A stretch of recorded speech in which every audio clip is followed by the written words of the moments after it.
तो दोस्तों आज हम आपके साथ शेयर करेंगे बहुत ही टेस्टी चटपटा एक नाश्ते की रेसिपी जिसे हम बचे हुए गेहूं के आटे से बना के तैयार करेंगे। तो आप भी एक बार इस रेसिपी को जरूर ट्राई कीजिएगा। जब रोटी बनाते बनाते आटा बच जाए तो एक बार इस रेसिपी को ट्राई जरूर कीजिएगा। बच्चों से लेकर बड़ों तक सभी को यह नाश्ता बहुत ही पसंद आएगी। टेस्टी के साथ साथ बहुत ही ज़्यादा हेल्दी भी है। तो चलिए बनाना देख लेते हैं। तो इसके लिए दोस्तों मेरे पास सुबह का बचा हुआ गूथा हुआ आटा है। सुबह रोटी बनाते समय आटा बच गया था तो ये वही आटा है। तो जो रोटी बनाते हैं वो आटा थोड़ा सा सॉफ्ट रहता है। तो अब हम क्या करेंगे ना, इसके ऊपर 2 से 3 चम्मच सूखा आटा लगा लेंगे और आटा डालते हुए उसके एक टाइट डोर बना के तैयार करेंगे। इस नाश्ते के लिए थोड़ा सा हमें सख्त आटा लगा के तैयार करना है। तो जैसे कि मैं बचा हुआ आटा से बना रही हूँ तो आप चाहे तो 1 कप गेहूं का आटा को टाइट लगा के भी इस नाश्ते को बना के तैयार कर सकते हैं। तो अब हम इसे सख्त आटा लगा लिए हैं। तो अब हम इसके बड़े बड़े साइज का लोई बना के तैयार कर लेंगे। नॉर्मली जो रोटी बनाते हैं उसका लोई थोड़ा सा छोटा रहता है, तो इस नाश्ते के लिए थोड़ा सा हम बड़े बड़े साइज का लोई बना के तैयार कर लेंगे। तो यहाँ पर हमने 6 लोई बना के तैयार कर लिया। इसके ऊपर थोड़ा सा सूखा आटा लगा लेंगे और चकले के ऊपर रखते हुए इसके बड़े साइज का रोटी बना के तैयार कर लेंगे। रोटी जितना थोड़ा सा इसे मोटा ही रखेंगे, मैं इसे आपका थिकनेस भी दिखा दूंगी, तो थोड़ा सा इसे आप बड़ा ही बेलिएगा। और देखिए इस तरीके से रोटी से थोड़ा सा इसे हम मोटा रखेंगे ताकि नाश्ता हमारा परफेक्ट बन के तैयार हो। और अब हम एक चाकू की सहायता से किनारों की साइड में इस तरीके से कट कर लेंगे ताकि हमारा नाश्ता एकदम शेप में बन के तैयार हो। और ये जो किनारे वाला जो आटा है इसे हम दोबारा फिर से यूज करेंगे। तो इसे हम साइड कर लेते हैं और अब हम इस रोटी के 3 हिस्सों में कट कर लेंगे। तो इस तरीके से चाकू के सहायता से कट कर लेंगे 3 हिस्सों में और फिर से इसे हम 3 हिस्सों में और कट कर लेंगे।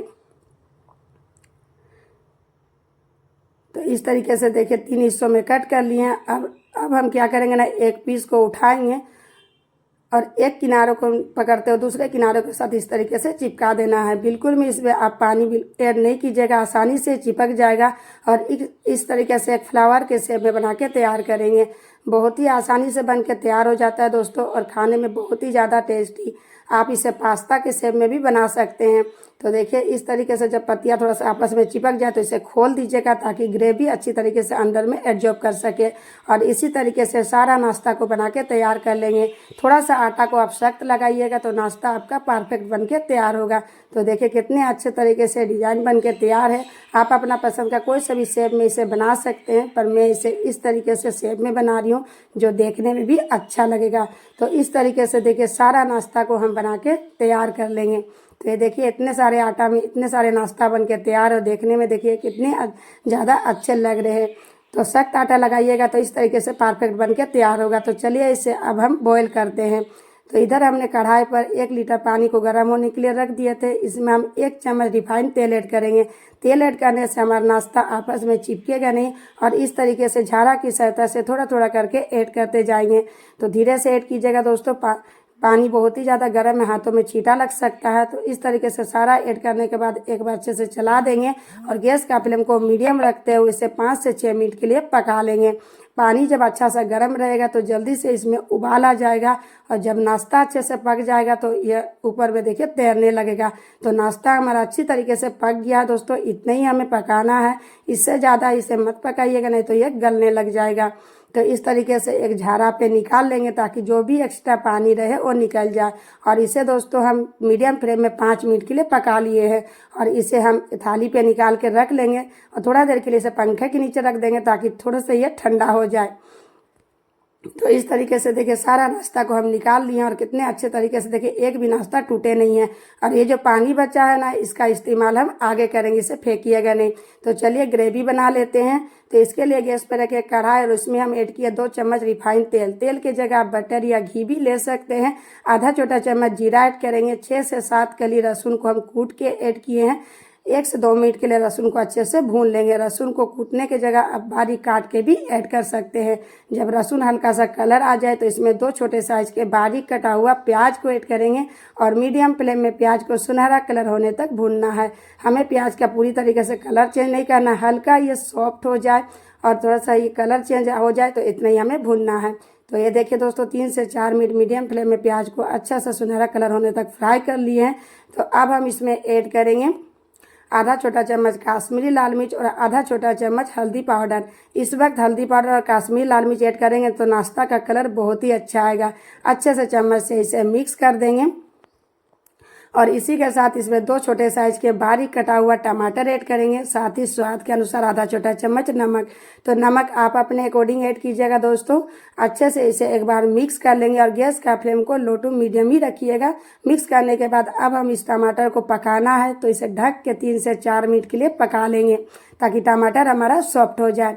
और इसे पकाते हुए दोस्तों 3 से 4 मिनट हो गया है। तो ये देखिए दोस्तों टमाटर हमें यहाँ पर अच्छी तरीके से गलाना है और टमाटर अच्छी तरीके से गल गया है, तो इतना ही हमें पका लेना है। और अब हम इसमें ऐड करेंगे 2 से 3 बारीक कटा हुआ हरी मिर्ची। मिर्च का क्वांटिटी आप अपने अकॉर्डिंग कम या ज़्यादा रख सकते हैं। और 1 पैकेट भर के इसमें हम पास्ता मसाला ऐड करेंगे। छोटा पैकेट ना हो तो 1 चम्मच इसमें आप पास्ता मसाला ऐड कीजिएगा। अच्छे से मिलाने के बाद अब हम इसमें ऐड करेंगे 1 बारीक कटा हुआ शिमला मिर्च जिसे हम छोटे छोटे टुकड़ों में कट कर लिए हैं, साथ ही 1 गाजर जिसे छोटे छोटे टुकड़ों में कट कर लिए हैं।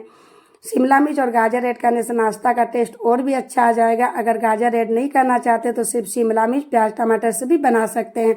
अच्छे से मिलाने के बाद अब हम इसमें पानी ऐड करेंगे। तो ये वही पानी है दोस्तों जिसे हम नाश्ता को बॉयल किए थे। 1 से 2 चम्मच पानी ऐड करेंगे और गैस का फ्लेम को लो रखते हुए 4 से 5 मिनट के लिए इसे ढक के पकाएंगे ताकि गाजर और शिमला मिर्च अच्छे से पक जाए।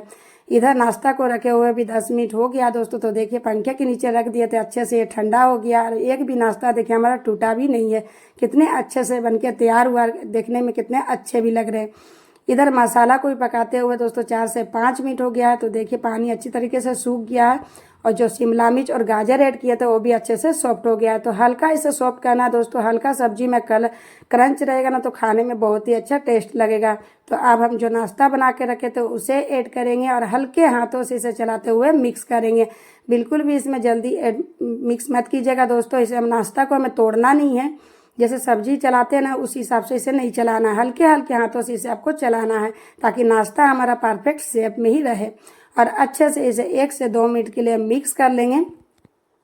और अब हम इसमें ऐड करेंगे वही वाला पानी, करीबन 1 कप। तो मैं यहाँ 2 चम्मच पानी ऐड कर रही हूँ। पानी ऐड करने से जो ग्रेवी का जो टेस्ट है वो नाश्ता में अच्छी तरीके से आ जाएगा। इसमें मसाला जो हम ऐड किए थे प्याज टमाटर पास्ता मसाला, इसका टेस्ट अच्छे से हमारे नाश्ता में आ जाएगा। अच्छे से हल्के हाथों से मिक्स करते 2 मिनट के लिए इसे खुले में और पका लेंगे ताकि नाश्ता के ऊपर अच्छे से कोटिंग आ जाए। और 2 मिनट पकाने के बाद देखिए दोस्तों सुपर टेस्टी नाश्ता बनके तैयार है। एक भी नाश्ता हमारे टूटे भी नहीं है और इसे मीडियम फ्लेम में टोटली हम पकाए हैं। तो ये देखिए दोस्तों लास्ट में इसमें ऐड कर देंगे बारीक कटा हुआ फ्रेश धनिया के पत्ते और अच्छे से इसे मिक्स कर लेंगे। तो आपके पास भी अगर बचे हुए आटा रहे तो एक बार इस तरीके से रेसिपी को जरूर ट्राई कीजिएगा दोस्तों। बहुत ही टेस्टी लगते हैं। इसे आप पास्ता भी कर सकते हैं। बच्चे इसे भी पास्ता मैगी खाना पसंद करते हैं तो इसे इस तरीके से गेहूं के आटे से बना के दीजिएगा तो टेस्टी के साथ साथ हेल्दी भी है और बच्चे तो इसे बहुत ही प्रेम से खाएंगे। तो आप भी एक बार इस रेसिपी को जरूर ट्राई कीजिएगा दोस्तों। और अगर आपको मेरी रेसिपी अच्छी लगी तो प्लीज़ वीडियो को लाइक एंड शेयर जरूर कीजिएगा। फैमिली ग्रुप में चैनल में पहली बार आए तो सब्सक्राइब जरूर कीजिएगा। Bell icon press